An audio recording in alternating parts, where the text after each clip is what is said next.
ఇలా మీరు ఎప్పుడు చేయకుండా ఉండడానికి మ్యాక్సిమం ట్రై చేయండి friends. Hi all, welcome back to మీ సిక్కోల్ పిల్ల.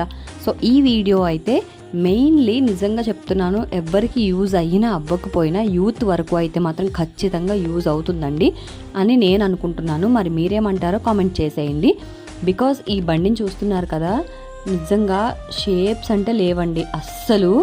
మళ్ళీ దీని డీటెయిల్స్కి వచ్చేసరికి కొని అట్లీస్ట్ ఒక 20 days కూడా కంప్లీట్గా పూర్తి అవ్వలేదండి.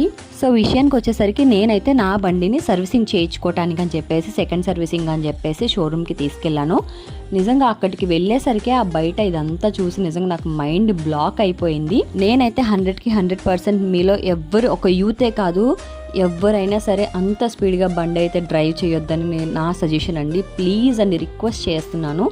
మీరు కూడా కొంచెం జాగ్రత్తగా ఉండడానికి ట్రై చేయండి. దీని కంటిన్యూషన్ నెక్స్ట్ వీడియో ఉంటుంది. అండ్ ఇంతవరకు చూసారు కదండి, వీడియో నచ్చితే ఒక లైక్ చేయండి ఫ్రెండ్స్. మీరు లైక్ చేయడం వల్ల ఇంకా కొంతమందికి రీచ్ అవుతుంది. ఛానల్ని సబ్స్క్రైబ్ చేసుకోండి.